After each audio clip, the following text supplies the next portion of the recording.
Oh, Becca. Oh, man. The Becca chapter. Everyone put their seatbelts on. Yeah. And this is going to be a teaching moment also. Yeah.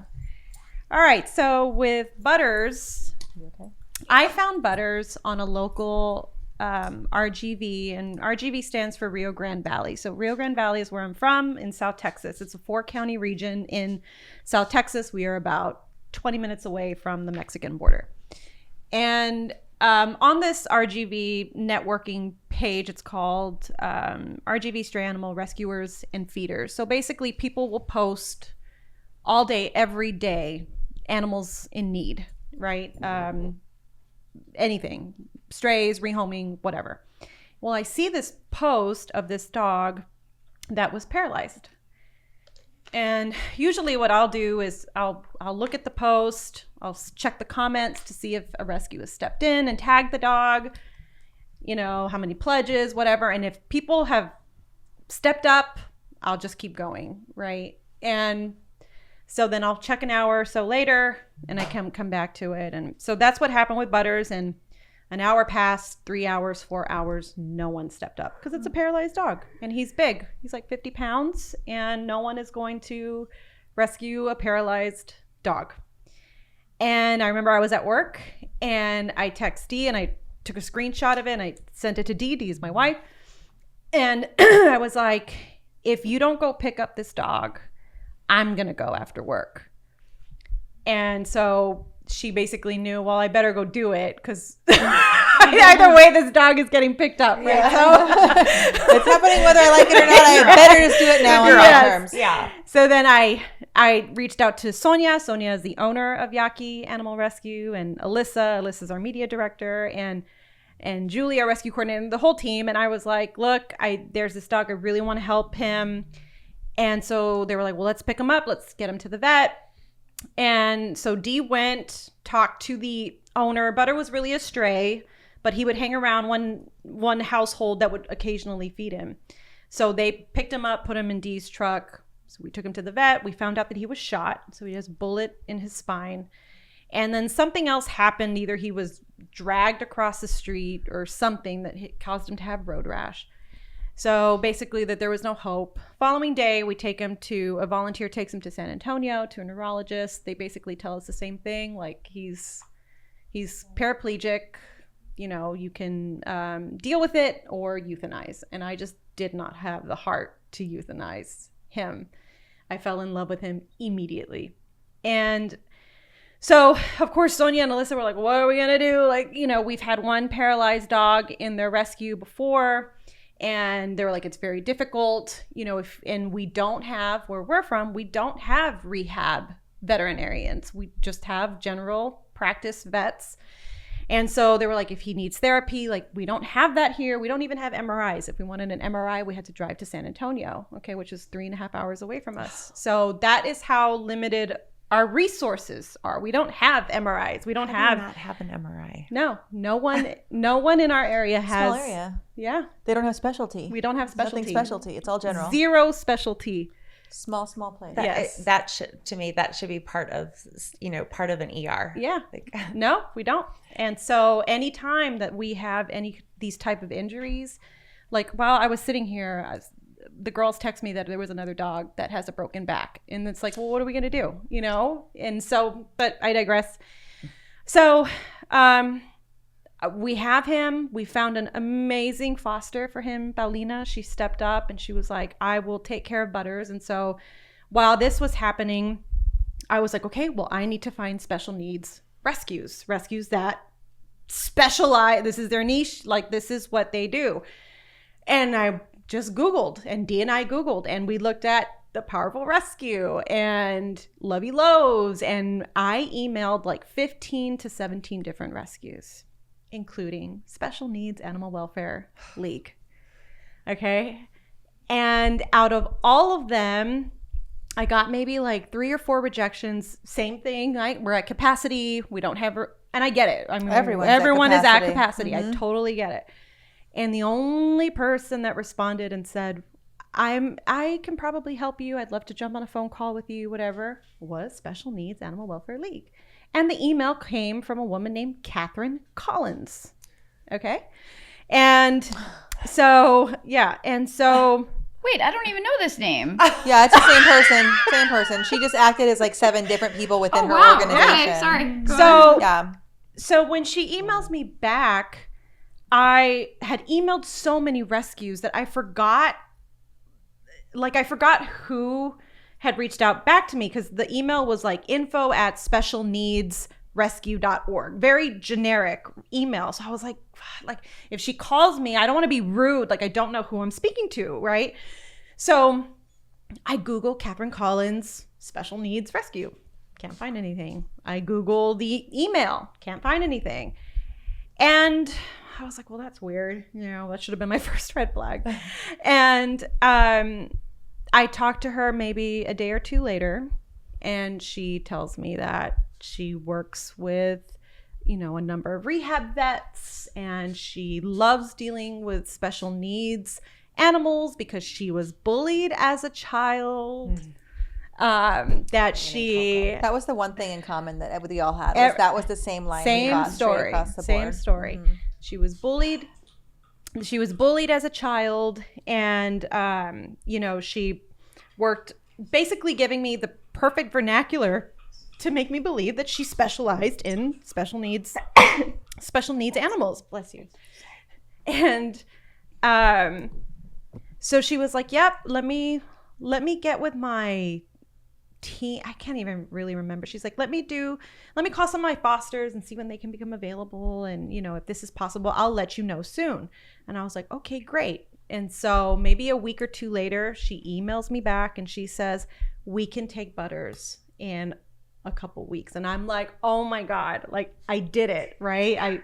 I found a rescue for him. Like, this is a dream, right? Because you're like, I'm going to help this special needs animal. Like, he doesn't need to be euthanized, because that's vets go to, right, to euthanize a special needs animal. And I just felt so proud of myself. But even then, I was still trying to do my due diligence and trying to find out who she really was, because I didn't know what she looked like. You couldn't find a photo of her or anything like that. And so that was in April. We rescued Butters April 17th of 2023.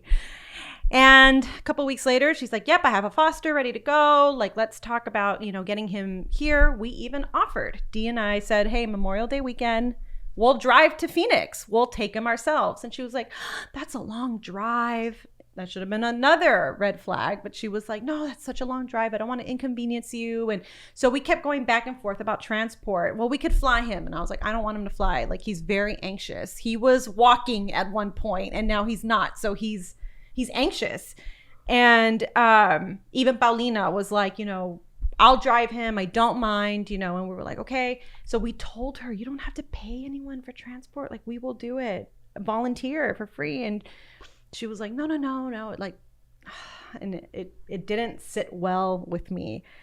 And she tells me, I have this woman from out of Houston. Her name is Cynthia, and she loves to drive. She'll drive all night, and only costs $200. And I was like, well, I don't know about that. And it didn't sit well with me. She's like, no, she's done it many times. So Paulina's like, okay, I'll drive to San Antonio. She'll meet me in San Antonio, and then San Antonio, she'll drive to Phoenix. So that happens. And Butters arrives on June 6th. But the time period from when I rescued him to the day that he got to Phoenix, it was very bizarre communication. I would text her. She wouldn't reply for a couple days. She had text me from one number, and then she texted me from a different number. So I had 2 different phone numbers from her. So I Googled the numbers immediately. Didn't come back to anything. So I knew that they were Google Voice numbers. And I was like, why is she using a Google Voice number? That's bizarre. So, you know, everything was giving me this indication that something wasn't right, and I didn't trust it. Wait, I have a question. Yeah.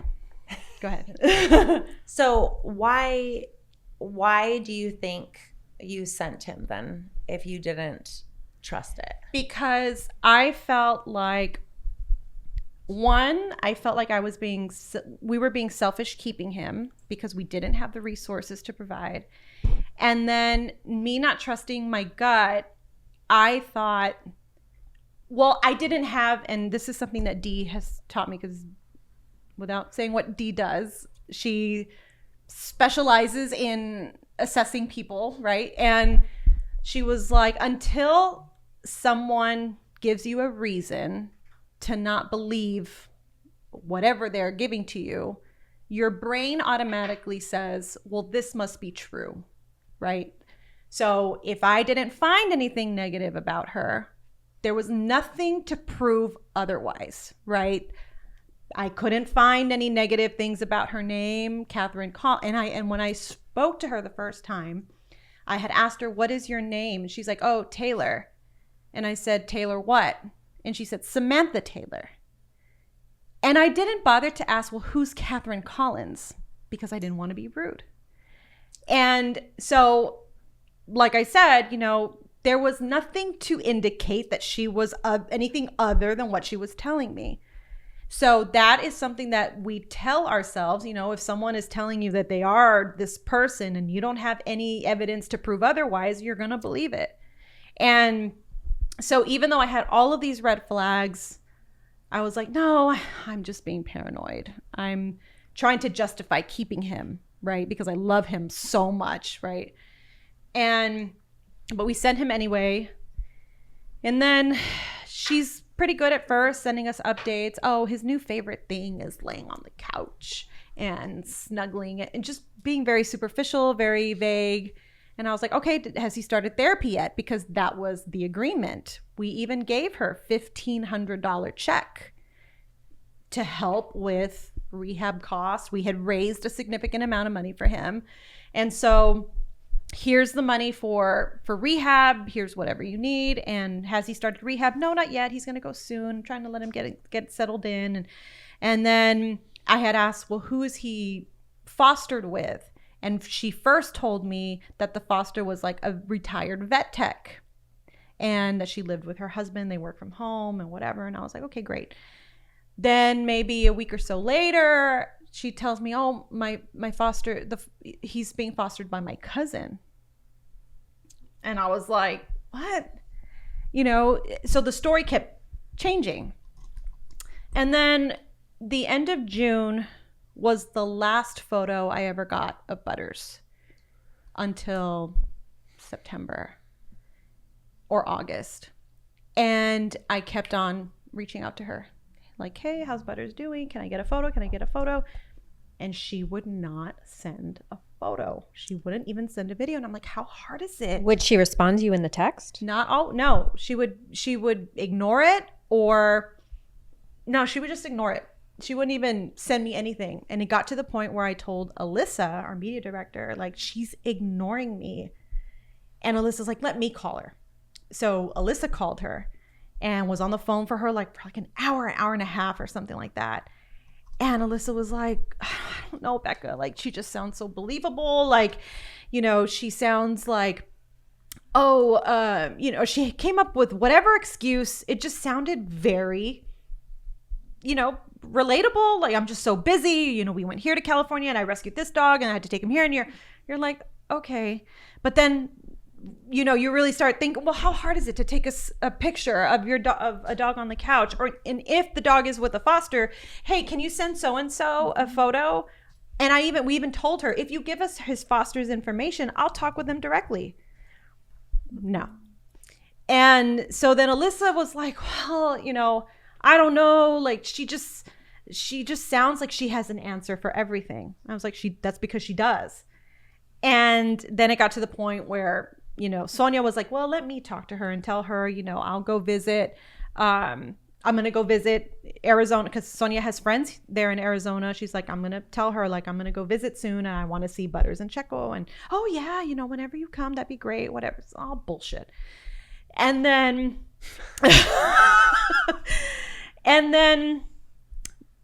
right after July 4th, we get a message from some other local rescuers there in South Texas.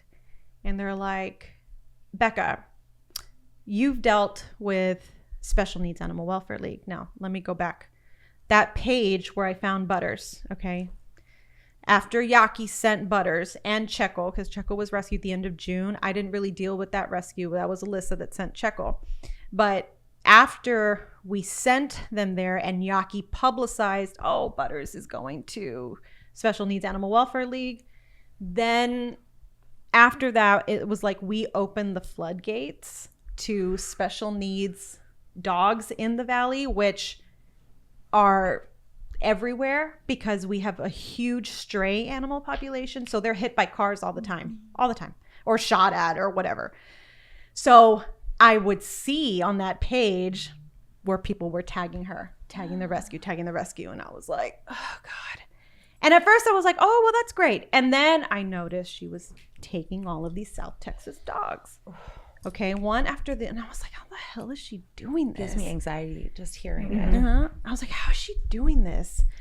We can't even get fosters for able-bodied dogs. Right. For a Chihuahua, okay? You know, like a little, or whatever, a small dog. It's impossible to find fosters. I wish, I hope the public is like really listening to this because it is hard to place a dog. Okay. Impossible. It is so impossible. when someone starts taking dozens, it's on your radar. Right. So that was the other thing that I was like, and I remember texting Alyssa, I'm like, how the fuck is she doing it? Does Arizona just have amazing foster program that we don't know? What are they? Sign us up. Yeah. We'd like to. Like, what are they? Two, please. Yeah, like what are they doing that we're not doing? We really thought this, and Alyssa was like, I know, right? And I was like, how is she finding fosters for disabled dogs that are incontinent? They cannot even urinate or poop or have normal bowel movements. How is she doing this?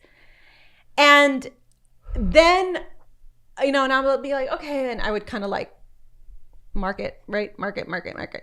And there was even this one dog named Angel, and Angel was a hydro pup. Okay, I'm sure you know which one I'm talking about. And that dog was from Edinburgh or from somewhere near me. And Dee had taken Jackson, our dog, to the vet. And then later that day, I had seen that whoever she is, Taylor at the time, Samantha Taylor, had tagged this hydro pup. And I said, look, and I told my wife, I said, she took another dog. And Dee's like, I saw that dog at the vet. I said, you did? And she was like, yes, I saw that dog. Because I remember the shape of the head. And she was like, she's going to take the dog? And I was like, yeah, another one. She was like, well, how many does that mark now? And I was like, I don't know, like a lot. Because she had already taken Jerry, right? Coco's Jerry. So Jerry was from where I live, Butters, Checkle, now this dog, Angel. And so I was like, fuck, like how the fuck is she doing it? And so every time I would see someone tag her, it would just, I'm like, no, this isn't right. Well, come July, I get a message going back to these other rescuers. They had rescued a dog named Magic. And Magic had 2 broken legs. And she had tagged Magic too. But something was off. She wasn't communicating right or something. And one of the rescuers reached out to me. And she was like, Becca, Yaki sent 2 dogs to SNAWL. Like, what do you know about her? And I said, why do you ask? And she was like, well, because she's being really weird in her text messages. She's not answering. We had agreed on transport. Then, the dog was fostered here, and then we had to move him, which we didn't think was a big deal. And first she paid for the first initial vet visit, but then we didn't hear from her for a month. So we took the dog to Mexico to go get surgery, which is not uncommon for us to do in South Texas. A lot of people take their dogs to Mexico. It is significantly cheaper. Okay. So, and then they bring him back. And she was like, so we took Magic to go get surgery to fix his broken legs. And she got so pissed off when she found out that we did that. And I said, she got mad? And she's like, yeah, she got fucking pissed and was like, I'm going to sue you. I'm calling the cops on you.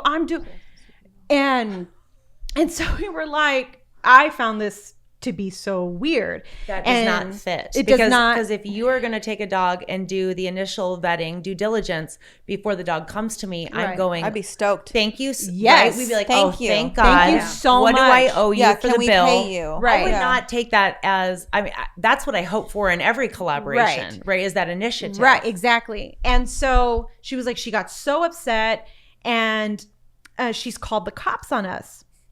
I said, call the cops on you for what?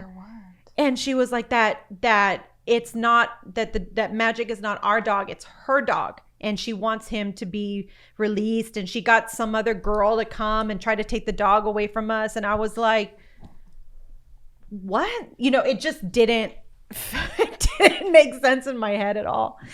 And so she was like, you need to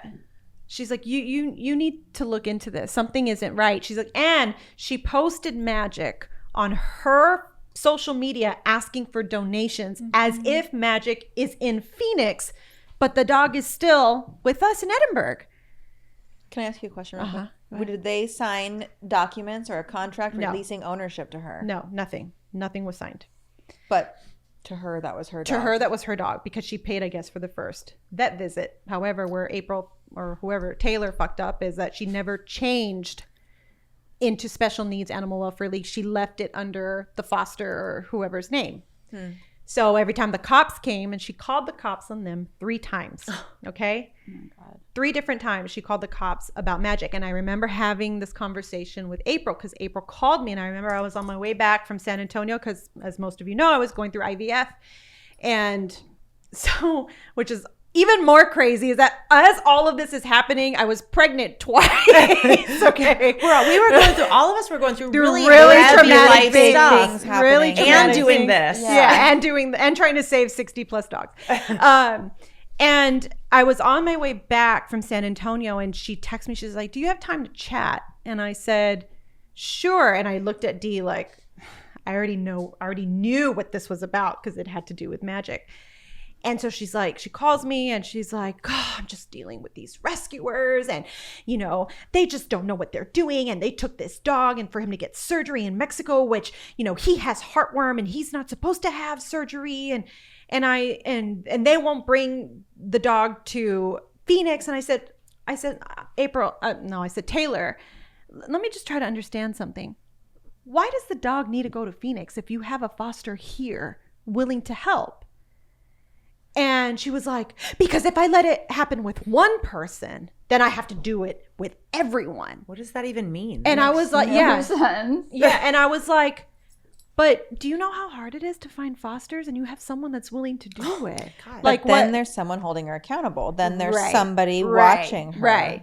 And so she was like, no, it's just wrong. And I just and I remember Dee was like looking at me like, what the fuck is wrong with this bitch? Like there's something wrong. And so after that, the whole thing, that is when I kicked it into full gear. What does that look like? That was intense. Because is this not full gear? This is a big thing. And I love it. After that, it was nonstop, like sleuthing. Like if y'all have seen Don't Fuck with the documentary Don't Fuck with Cats, it is almost exactly like that. So Dee and I would comb through photos, right? Because we were like, okay, is Butters even in Phoenix, in Arizona? We don't know. He could be in another fucking state and we don't know. Right. We thought about calling the transporter, but we were like, no, she has a bad history too, because we had found out that she had a criminal history. So we were like, well, what if she's in the scheme together, right? So I can't trust her. At least I thought, I can't trust her. Then I started looking through photos. I went all the way back and I was like, okay, well, what is the relationship with Unstoppable Paws, right? Because she had Unstoppable Paws with Chester, Rudy, Bailey, Ficus. Is he okay? I don't know. Is he okay? I think he just wants to be pet. Okay. Someone had him. I'm So sorry. Oh, Yeah. so sweet. Yeah. How dare you guys? He's like, you Get guys are talking a lot and no one's touching me. So I'm going to just keep doing this. Touch me. That's what he wants. He feels better. Yeah. And so I combed through all of these photos, and so Dee and I were like, okay, well, wherever Rudy is, that's where Butters is, because they had photos together when Butters arrived. And so we looked through it, went through each photo, looked at who was commenting on each photo, found Catherine, found Katie, found Gabby. I know all these names. And realized, and then I was like, okay, well, what's Chester and Rudy's story? So then that led me to Shira and the animal rescue mission. And I was like, okay, these dogs were rescued on this day from Mexico. And then they went to Two Hands, Four Paws. These were their vet techs. These were their therapists. And then... So, I'm sorry. So when you were sleuthing, you were starting to put together a timeline. Like an actual tangible outline that could then, okay. So I could justify whatever it was that I thought was going on. Because that's what's key too. Earlier you said something. You were like, oh, is the transporter Sin, is she in on the scheme? And I wanted to ask you, but what's the scheme? At that time, it's hard to even tell what you're, for lack of a better term, what we're accusing Sammy Taylor of, because who is knocking down your door to take large amounts of severely disabled dogs? Right. It's not that they're not amazing and lovable. They're just so much work. Right. Right. So what is the scheme? So the scheme for me was, at the time, well, she's taking disabled dogs because they tug at your heartstrings. All you have to do is post. With Butters, we made a significant amount of money because we're like, well, we're going to use it to pay for his chair and to get, all of the things that he needs, and, the MRI and everything like that, right? And it's so expensive. And so the scheme for me, what I believed, was that she was exploiting these animals for money. At the time, I didn't know any other reason to take so many special needs animals other than you see a special needs animal, you're like, I'm gonna here, take my wallet, that's basically what I thought was going on. Also, sorry, one thing real quick. Also, if you think about it, like when you see other rescues, us for example, we're intaking this dog, he's going to need an MRI, our vetting that we're looking at is probably going to be around $10,000. We post, and within 24 hours we have met goal. Right. If we're lucky. And right. So she's watching. Right. That's true. Because we know she's watching all the time. She's emulating everything that everyone's doing. Right. Because she wants to be better. So she sees these dogs as a means to make an income. Right. I just can't relate to that. And it's disgusting. Yeah. But so that's probably why, like when people say, well, why'd she do it? I really think it all ties back to money. You're right. Right. And so I start like looking at everything. Dee and I are putting the pieces together. Look at him. Putting the pieces together. So much better. We're comparing notes. We're comparing her Instagram photos with Arizona Vet, just random Google images. And we were like, okay, this is the... Pause. Go ahead. You're using... I just want you to know, to tell people, you used Google Images. Open source. Yeah. Open source. Mm-hmm. You saw a picture of a veterinary office that April Taylor, whatever her name is, was posting. Right. And you could figure out which vet she was using through Google Images. Okay. Yes. For dinosaurs like me, we need to know these things. Very important. Very important. Yeah. Next time I'm investigating someone, I'm gonna have you do it. Oh no, amazing! Like I've never. Becca is my first call. Yeah. And so I was able to figure out, which rehab vet she was using, which vets she was using, just based on her photos, the way the tile looked, the colors of the wall, the rugs. I was able to figure it out. And we my wife and I were okay, well, here's this timeline, here's this. And then I would scour through her social media, and I found Farley. Farley was one of the first ones that I found. And I knew his foster mom was a woman named Brittany. And I reached out to Brittany and I said, hey, are you Farley's foster mom? And she was like, yes. And do you know anything about him? Status, what? Oh, well, she said that he was adopted. I said, okay, great. By who? Well, I don't know. You don't have any photos? You don't have any? No, she hasn't. Can you ask her? Have you talked to her? What's her name? What name does she give you? Taylor. Okay. And I told Brittany, I have reason to believe. I don't have definite proof yet, but I have reason to believe that she is not who she says she is and that she's hoarding special needs animals. And she was like, no, like that. No, that, you know, of course, everyone is in disbelief at first, right? And then she's, you know, she reached out to Taylor, and Taylor said he was adopted, and she asked for the information, couldn't provide any information. Then I reached out to Trisha, and I was like, hey, From Perfect Imperfections, where Farley is back with. Right. And she also had adopted, and I knew about Trisha. She is the one that had adopted Nico. Right. to her And as I did well. not know about Nico Nico. at the time. I only knew about Farley. Okay. And so I reached out to Trisha. I kind of tell her this is what I believe. And of course, I was being very vague with some of the things that I was telling, because the last thing that I wanted was for anyone to contact her and say, hey, Becca with Yaki's looking into you, you know. Oh, what did Trisha say? I can't remember. I think Trisha told me the same thing. Like, no, Farley was adopted or something. I need to go back through my text messages, but I think she said something very similar. Like, no, he was adopted. I said, okay, who, by who? Do you know who? Has she given you that information? And then I was like, what's her name? What name does she give you? Oh, she gave me the name Taylor. Taylor what? Do you know her last name? And Trisha had said, yeah, I have her last name. I have her last name somewhere. And I said, I need it. And then Trisha couldn't find it. She's like, no, I thought I had it. You know, I thought I had her last name. I'm like, yeah, because no one has her last name. No one knows her last name. And so then I reached out. Of course, I'm scouring through social media. Then I found this couple. Her name is Ashley and Roland. Ashley and Roland have a transport company called Tigger's Transport in the San Antonio area.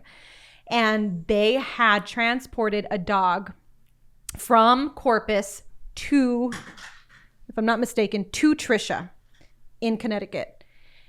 And I reached out to them and I said, hi, this is Becca. You don't know me, but I was looking through SNAWL's social media and I saw that you guys had transported a dog to Connecticut, and I need to know, you know, what you know. And so they replied to me and they said, oh, well, SNAWL is on our list of do not work with.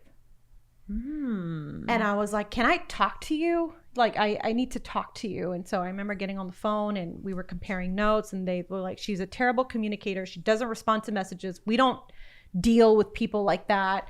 We got her name or her rescue from another person that endorsed her, who has sent her a lot of special needs animals, who we've known for many, many years. And we trusted, you know, what she, you know, that she vouched for her. And they were like, we actually sent her a dog. And I said, you sent her a dog? And she's like, yeah, we sent her Xena. Xena is now Miley with the Powerful Rescue. Okay. And I was like, okay. And so I just so happened to that Friday, I said, look, I'm going to be in San Antonio on Friday. I have a doctor's appointment. Can I meet with you after? And they were like, yeah. I was like, because at that time, my goal was to rescue Butters and Checo back, right? So I was trying to figure out any avenue to possibly do that where someone could talk to April or Taylor and say, hey, like Butters, Yaki just wants Butters and Checo back. Like, will you give them back? And so I met with Roland and Ashley, and I said, look, this is what they gave me their history with her. Like, no. They're like, man, well, now we're concerned about Xena. We haven't had any updates on Xena. I was like, well, maybe you should ask, you know. And then they were like, I said, can you reach out to the person that endorsed, and I don't want to give the name, but, you know, can you reach out to the person that endorsed her and ask if she'd be willing to help get Butters and Checo back? So they were like, well, we'll try. So we were all sitting together. They text her, and she's like, I don't want to get involved in rescue drama, because everyone always thinks it's what it is. Yeah, it's always rescue drama. And she's Which is part of the problem. Which is part of the problem. There are so many contributing factors that I Yes. think people are unaware of when they're like, how does this happen?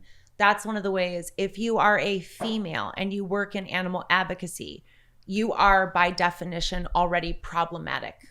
If you color outside the lines, if you question, if you speak up, something about you is wrong. Right. Hush, hush, keep sweet, play nice, Right. tone it down, your Tone it drama. down. Right, your drama. You're not real. You're not this, Right. And it's terrible. It's And terrible. I had given all of the facts. I'm like, look, she's done this. I don't have, and I even had asked Ashley, well, ask so-and-so what her name is.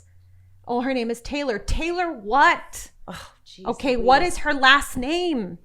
Oh, well, they don't know. No one asks. Does nobody sign adoption contracts with first and last names? No, well, even the ones that did. We have you know? your SOCH. We got your SOCH. Now, yeah. Come on. And they were like, she was like, no, we don't have her last name.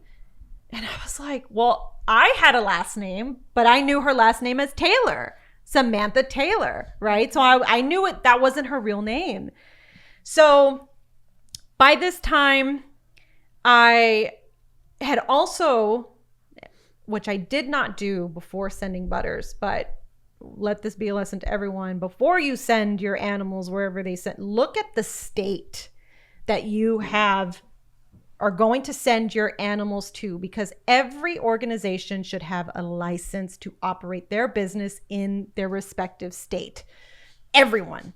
So I did not do that. I had checked if she had a tax ID number, which she did, an EIN or whatever, and she did have that.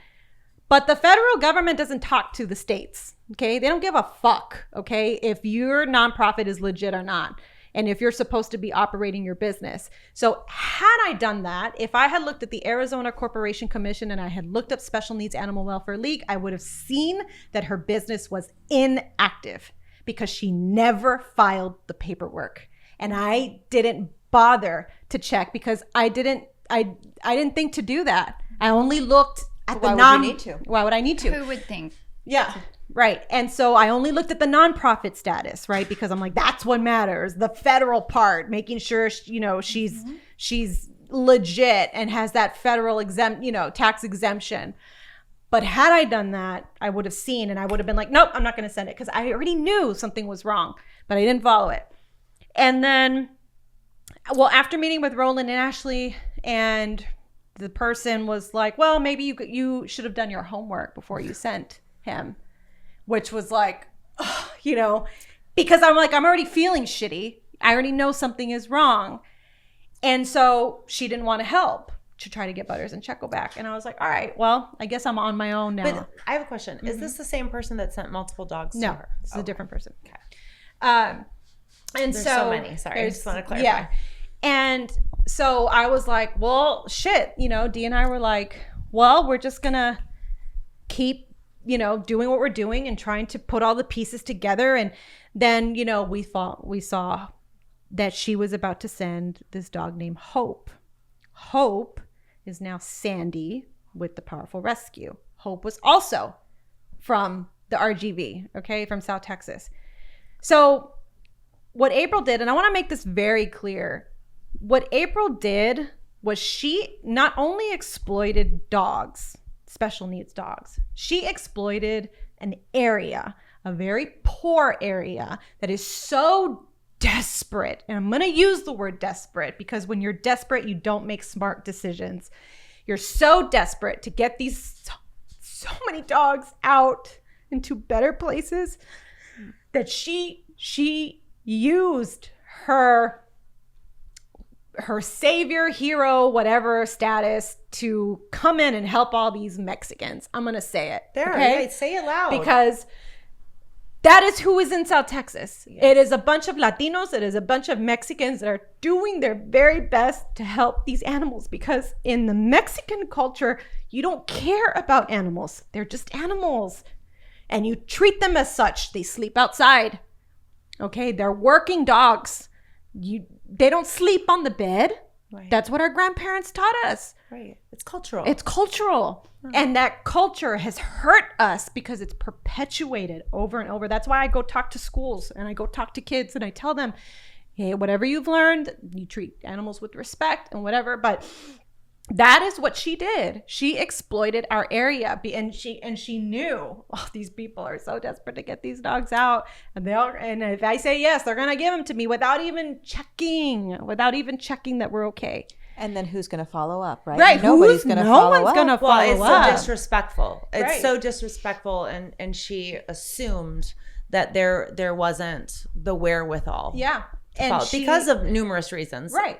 And so she was expecting, just like Jenny said, that if anyone from South Texas, a little rescue Mexican, with a bunch of Mexican women down in South Texas sending their dogs, they're not going to check up on me.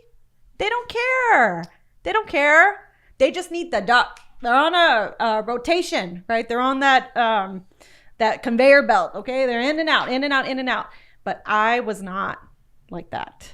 I needed to know that Butters was okay.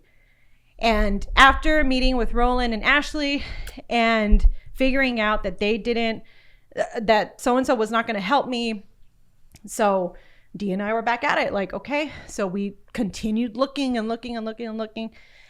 And I reached out to a colleague of mine and as this is happening, I'm also reaching out to Arizona.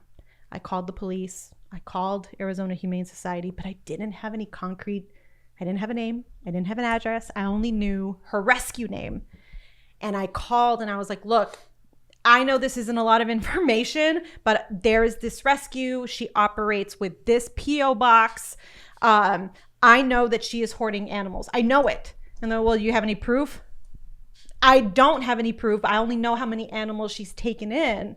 They're like, well, ma'am, there's nothing we can't, they're not going to go dig and go look. And so I felt like my hands were tied. I had called so many times. And then I reached out to a colleague of mine. And I said, look, I need some help. And she has a P.O. box. And I need to know who filled out the application for the P.O. box. Ooh, so smart. Damn. That would have never even entered my No, thought me process. neither. So smart. Yeah. And it took a while for him to get back to me. And a month later, on August 26th, I remember I was at home. I was working from home at the time. And he calls me and he's like, hey, it's so-and-so with Phoenix. And I was like, hey. And by that time, things had slowed down a little bit because I really didn't have anything else to go on other than what she was posting. And I could see, she took Hope, another dog, which is the one that's with Powerful Rescue Sandy. And that was supposed to be my way to be able to follow her because I knew that Hope was being fostered out of Laredo, which is 2.5 hours away from us. And I had told one of the rescuers that networked Hope, let me know when she's supposed to go to Arizona. I will follow her. Okay? I hope people are really appreciating. Think of this timeline, right? June, July, August, how measured, and you had to have so much self-restraint to just sit and watch. And that's all I did was watch and watch and watch. So I had asked these rescuers to let me know when Hope was going to go on transport to Phoenix because I told Dee, like, whenever that happens, like, we need to go because we need to follow her, right? Because no one's going to tell us where she's at. Well, they never called me. Hope gets transported, and I was like, fuck, like, what is my other way in, So just keep on watching until I got the phone call. And that was August 26th. I remember I was at home. I was just about to wrap up my day. And this guy calls me and my colleague and was like, hey,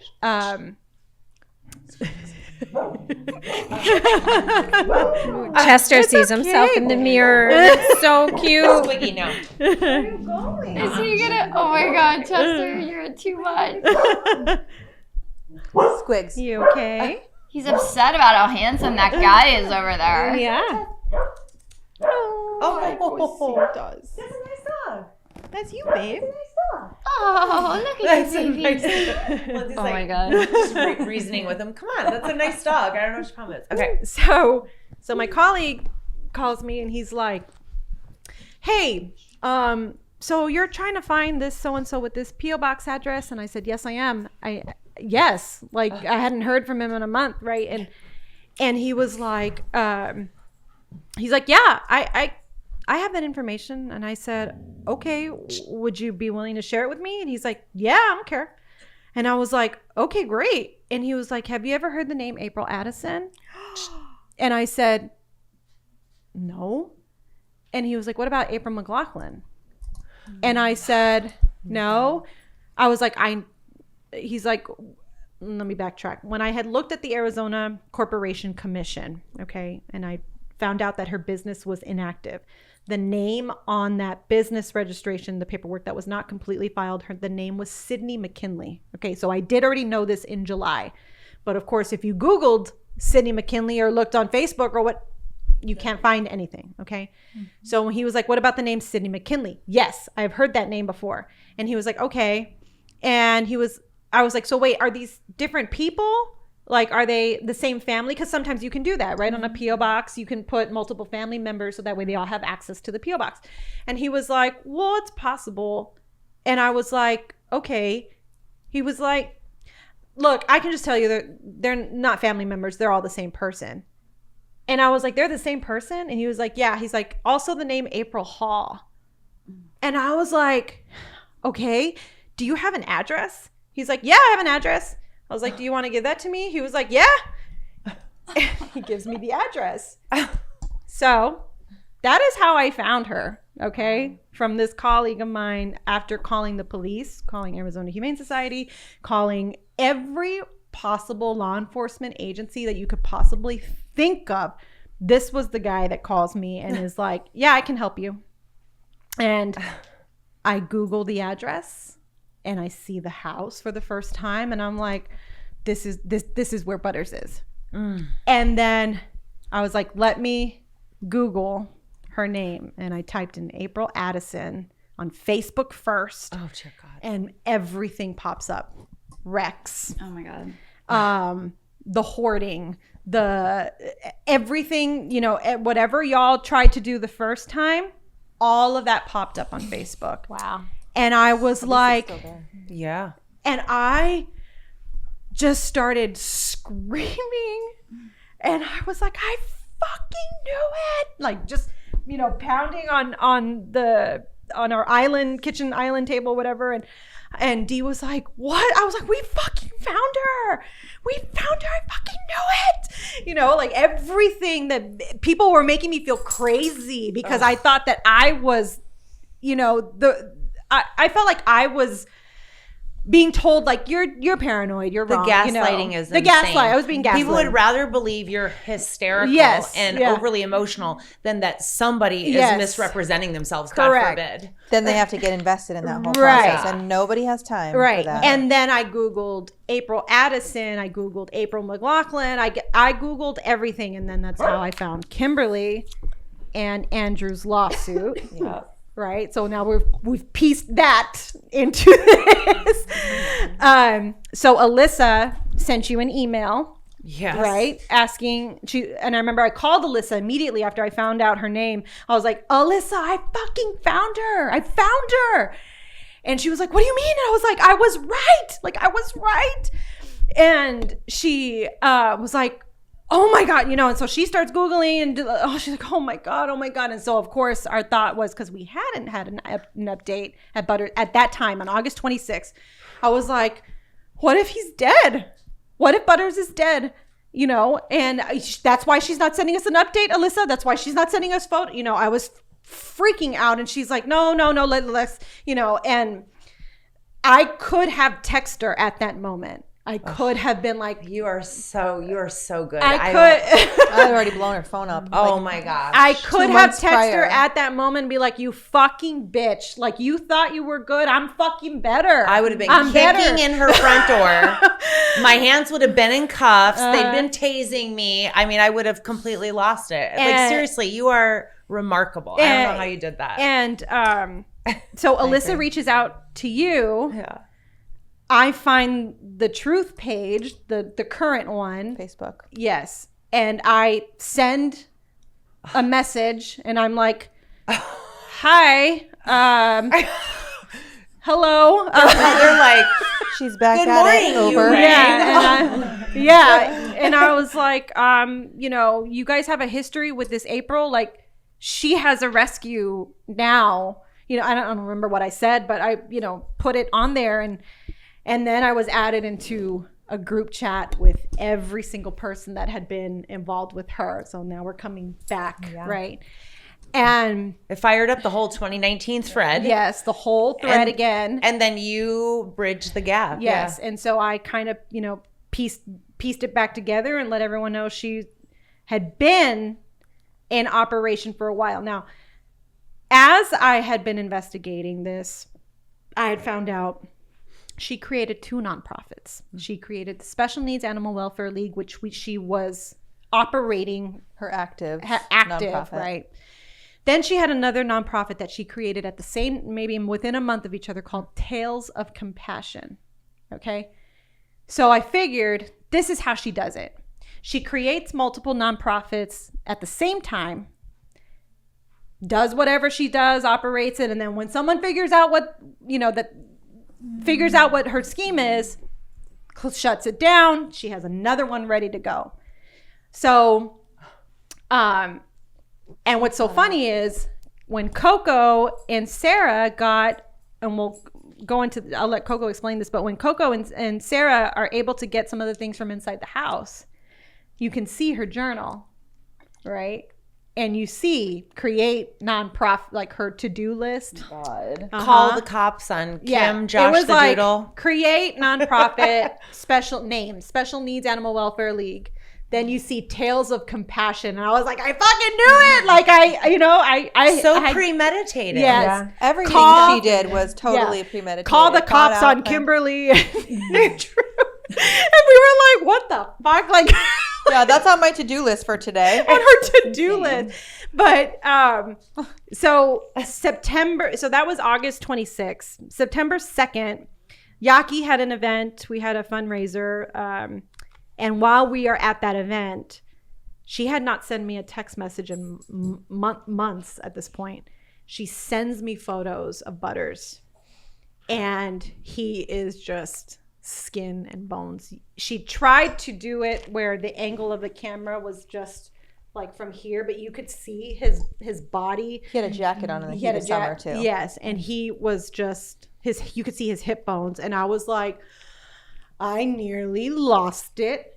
And I showed the picture to Alyssa, and Alyssa was like, I'm gonna fucking kill her. And we were just, and at this time, and then I told Sonia, we were already planning to go to Phoenix because we already knew at this point. So we were making a trip for September 9th to go confront her.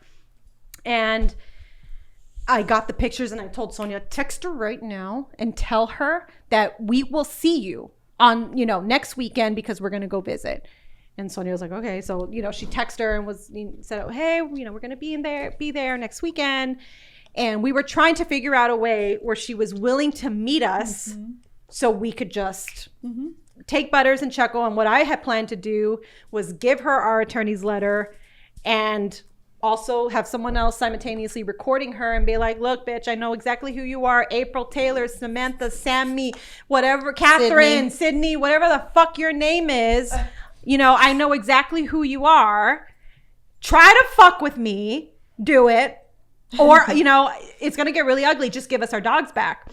That was like my plan, right? And it almost happened. And it almost happened that way. Almost. I love the intensity of the room going up. It feels so good right now. It's like a hot yoga. I know. Right? With that, I think we need the AC on. Yeah. I'm going to put the AC on for that one. I am loving this. Yeah, so I think we had left off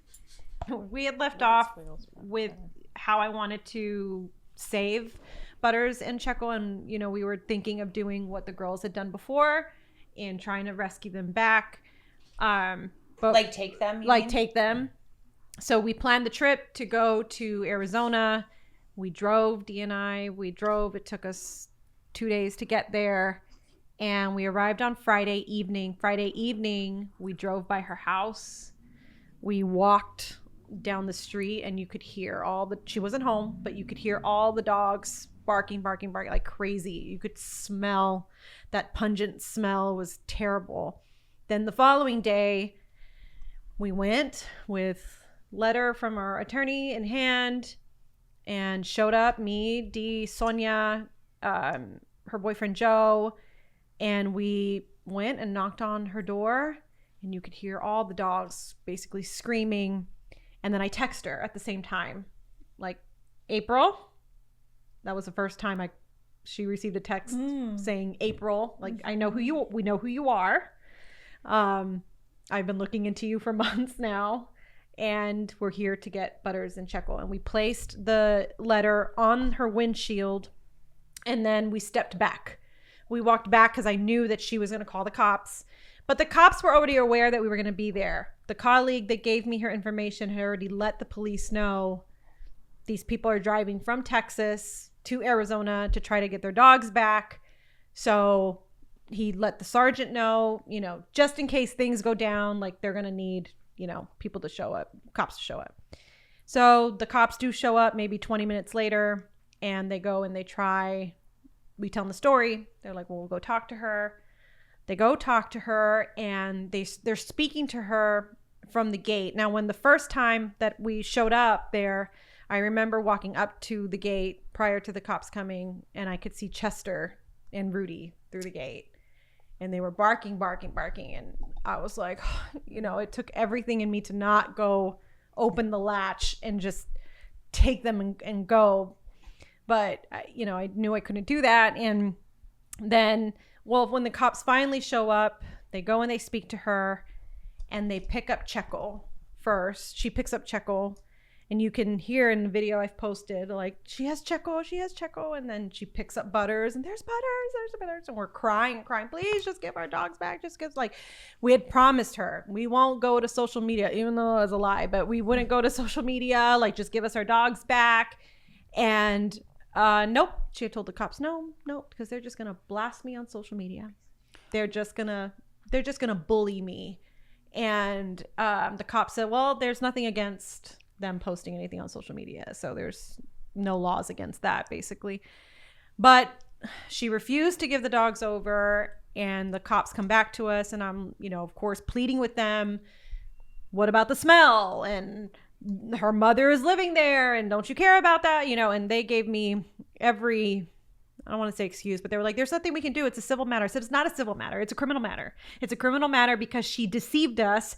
And it was, she basically stole our dogs from us, because had she told me the truth and said, I am a dog hoarder and I have 60 plus dogs in my home, we would have never sent them. And he's like, no, it's still a civil matter. I'm like, oh my God, you guys are idiots, right? So they were like, we'll call Arizona Humane Society, because of course it does smell bad. So Arizona Humane Society showed up, I think 2 hours later, and Jenny and one person came. And Jenny was during already, that time you watched her clean up. You could see we were sitting behind her house. Yes, I had after the cops came, I walked to the back. Dee stayed in the front. I walked to the back, and you could hear her trying to clean up. And also, smell bad is the understatement of the year. Yeah. Like that's not healthy. No, it was that whole city should have a lawsuit. Disgusting. Then Jenny shows up, and she walks to the back.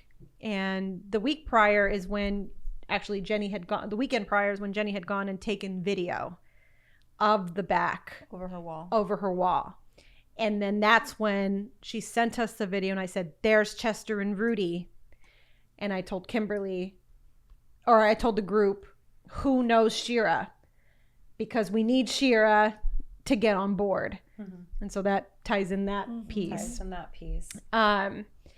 And then the following weekend, and that was September 4th. So the following weekend is when we go to Arizona. Jenny shows up, and we were there. We're trying to plead with Arizona Humane, with her name was Miranda. If you guys don't take these dogs today, they are going to die. Dogs are going to die. I looked her right in the eye and I said that, and there's nothing I can do. And we had looking over the walls herself from the neighbor's house, looking over, taking pictures, seeing what we see. And the dogs are screaming in the backyard. It was the most horrific, awful thing And there was nothing we could do. Yeah.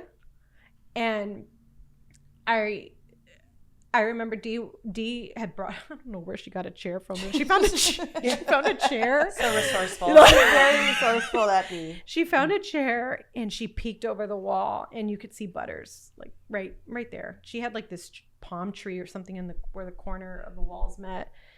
And she was like, Butters is right there. And then I was like, what? And so I climbed and I could see him and I was like, Butters. And he was like, oh, woo, woo, you know, like he heard me.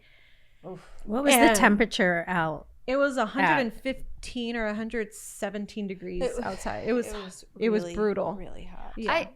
I still don't understand animal abuse in Arizona.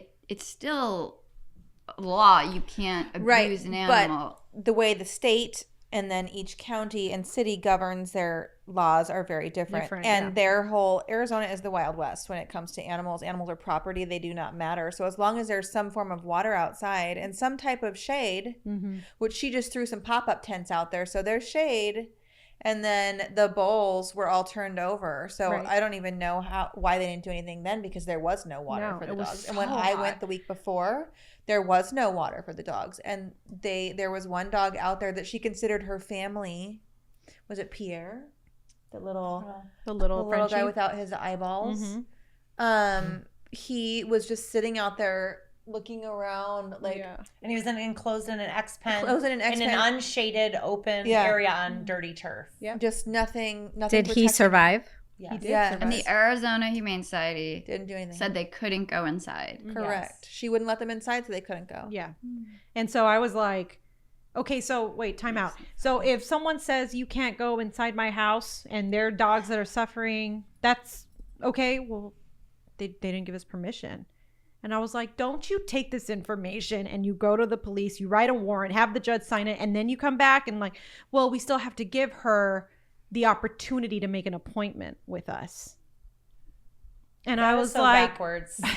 yeah. And I'm like, okay, so it if gives you her know time to someone clean has up. a bag of cocaine, You're gonna give them the opportunity. you're gonna give the opportunity to get rid of it? Is that the way this works? You know? So and they were like, well, that's just there's no hoarding laws. And I said, fuck the hoarding laws. There's a woman in there. Don't you smell that? Don't you smell what we smell here? They were like, well, yeah, we can agree with you. We wouldn't want our dogs there. And I was like, Nobody wants to be bothered. okay, all right. It took it was the most horrific experience to leave Arizona empty-handed without Butters and Checo, and knowing that you felt so powerless and no one was helping you. Not even the authorities that are assigned the charge to care and advocate for these animals are telling us, well, there's nothing we can do. Which is, it's just, It doesn't make And sense. I It spoke doesn't- afterwards. I spoke to 2 FBI agents. I spoke to 2 different police officers. I spoke to 2 DEA officers, people that have experience in law enforcement. I told them the whole story. Marshals. I even talked to U.S. Marshals. Told them the whole situation, and they were like, Becca, they don't need to go get a warrant. They had enough probable cause to go in there. The smell alone. Okay, they had enough probable cause to go in there. She's like, or they were like, they just didn't do it because they didn't do it. well, and it's messy. Yeah, it's messy. It Because is. after the dogs are pulled out, they still have somewhere to go. Right. So there's that factor as well, right? And I think also, I remember Miranda, I had told Miranda, there's like 30 something dogs in there. And I remember she was like, no, there's more. I remember she said that. She's like, no, it sounds like there's way more. But still didn't do anything. But still they didn't So do who anything. had the authority to go in per the people you spoke to, Arizona Humane Society or the police or both? Law enforcement. We can't forget that Arizona Humane Society, they are still a nonprofit. They don't have the legal authority to go into someone's house. So technically they are right, but they work hand in hand with one another, right? That is their agreement. They are the animal investigators, or, they have certification. Well, they're the animal experts. So there was a lot of finger pointing. The cops were saying, well, we called AHS. So then AHS would come out and they'll say, well, But we're not law enforcement. Yeah, but we're not law enforcement, so this doesn't meet our standards. But the cops have to make the calls. So we go to the cops, and we're like, "Oh, Nobody wanted to do it." Yeah. But if they're all individuals, like I don't understand. Like somebody could have done something, and then there would have been a domino effect of helping them. It's like they were all told not to, because what kind of an individual with any kind of heart wouldn't just jump that fence and wouldn't just like get the ball rolling? Like it doesn't make sense. And I mean, I know, like I've worked in government almost my entire life, and so I know that there's a lot of red tape in any government organization, right? There's protocols, and you're trying not to violate someone's civil liberties and whatever bullshit. But I know that the law enforcement had more than enough to go in there. They did. Fuck the animals, right? I don't mean that literally, but like, let's say you don't give a shit about animals. There was a woman in there that needed help, right? An old elderly woman who we know suffered a stroke and had her own set of disabilities, right? And no one cared. So that is how that transpired. And then that was on September 9th, 10th, I think on September 11th. A few days after that, M from our group, M, who shall remain only M, from our group, who is a very meticulous investigator in her own right, absolutely, found marbles, and that marbles had been sent to SNAWL or to April with Coco or through New York. Second Chance, I believe. Second Chance Rescue. Right. And there was something happened there. Marbles was rescued from some hoarding situation. And so M was able to find out that Coco was also part of this in some capacity. And so M reached out to Coco, and then Coco kind of comes into that. Okay, that so part. Coco, we're gonna loop you in. So do you remember that day when M reached out to you? Yeah, we were doing a Zoom, and I got a text message from New York, and she said somebody just called us and said that they're concerned about marbles. Do you know who this person is?